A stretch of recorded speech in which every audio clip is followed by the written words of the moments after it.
Okay. Last night I woke up in the middle of the night because I couldn't sleep and I have a lot of things to do this week and I don't have transportation or money to pay the things I need to pay for at the store.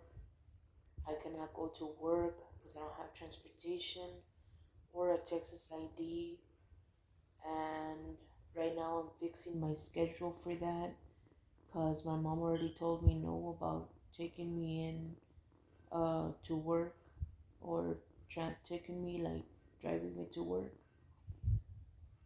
And sometimes when I first moved in to this neighborhood, we had the first apartment that we lived in was B4, the letter B and the number 4. That was the number of the apartment. It was in the bottom.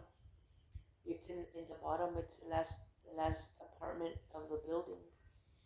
And next to it, there's a garage where you can park your car. But the owner from the apartment closed it down because he's fixing it. And when I first moved in, I didn't think it was gonna be that bad. And to be honest, like I didn't have time to think about how it looked or anything because I didn't have any transportation to move the furniture or the stuff, and I didn't have any money on me to move. And like I didn't have any paychecks coming in or anything, and my mom's already used to receiving the money that we both get, and she makes all the decisions of the money. And I cannot receive a paycheck or anything because I don't have a driver's license and I don't have a Texas ID and I don't have money to pay for a car. Like I don't have money whatsoever. And so we moved in, right? And I've always been a very big fanatic of October because of Halloween and all that stuff. And it's been a long time since the last time that I went trick or treating. And usually, when I go trick or treating, we go to McAllen or we go to a neighborhood where there's lots of houses. And this time around, since I moved in, I haven't dressed up once or gone trick or treating once. And I've already been in this property for about, I'd say I've been here for 6 years, since 2017. And so 16 or 2017, 2016, like it's been like 6 years. And so right now, I haven't gone trick or treating. I haven't dressed up for Halloween, but lots of weird things have been happening since my friend died.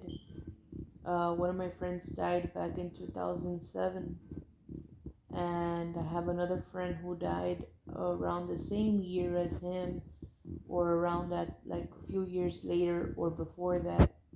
Honestly, I don't know because I was so afraid of me getting into more trouble and I didn't want to go to their house. Like at first, it wasn't because of that, it was because I was trying not to be there for them because um, I had just been proposed to, but I canceled the wedding and I canceled everything, right?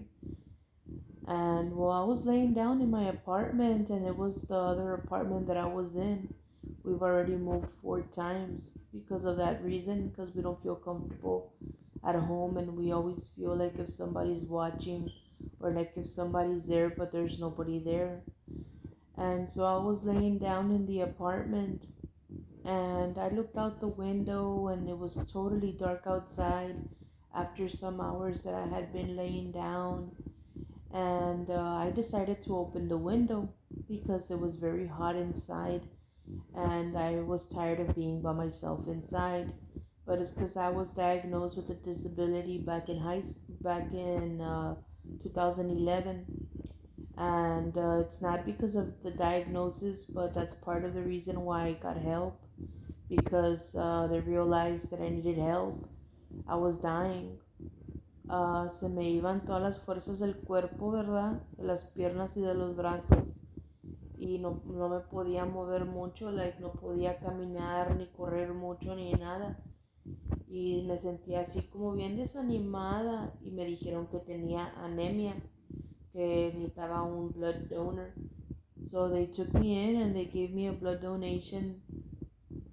And when I was there, right, at the apartment, I had made a lot of visits to the doctor and a hospital and all that stuff. Previously, like before, since I was in the other neighborhood of the same city, I was over there like in Eldora Road, and right now we're in Miguel Hidalgo Street. Both of the streets are in San Juan. The zip code is 78589.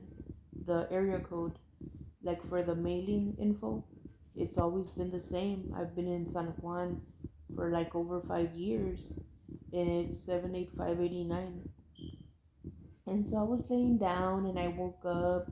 I opened the window and I was there like chilling for some time because I started to feel like if somebody was there, like somebody had been following, but there was nobody, like outside of the patio.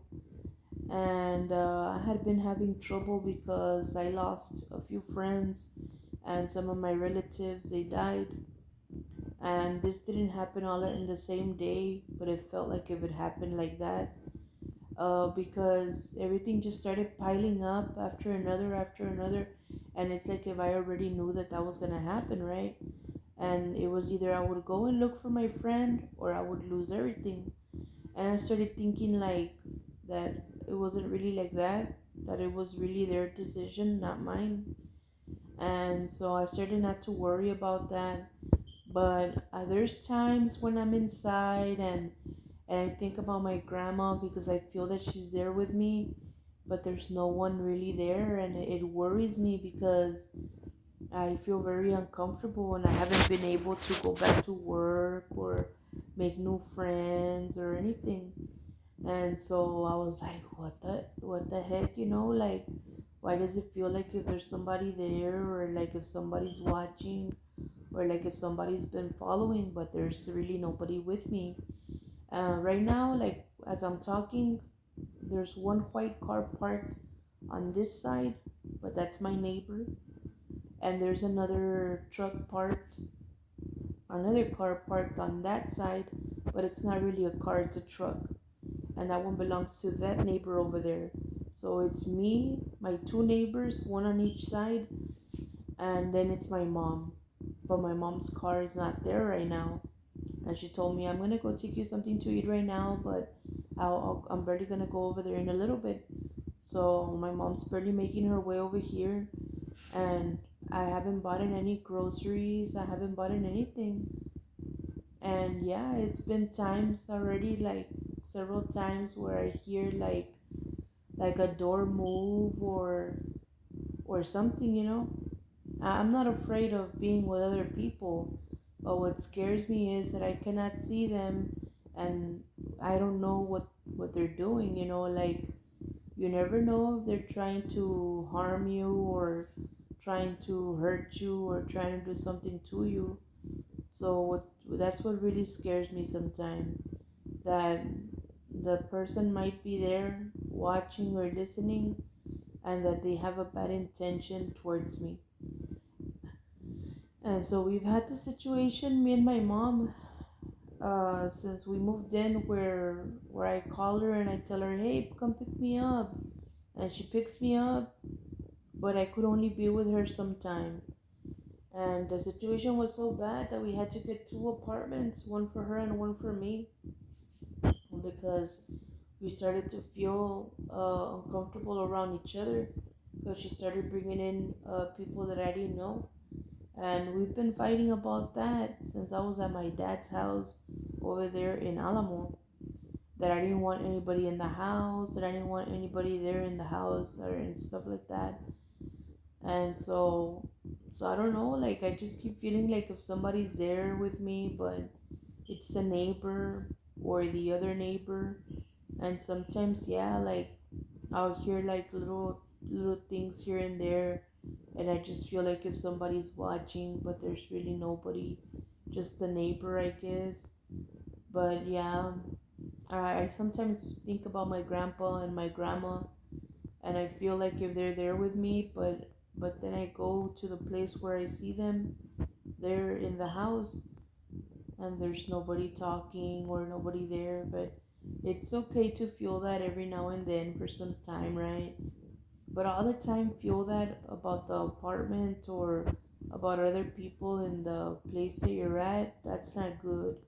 You need like a good distraction, like I need a good distraction, like where I go and do something for myself, not for everybody else.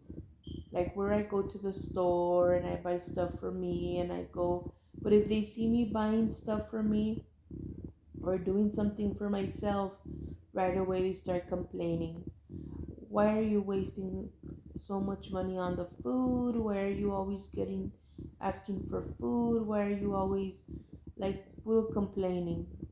And so I'm kind of getting tired of that because I gave her all my trust. I gave her everything that I had so she could feel comfortable around me for some time.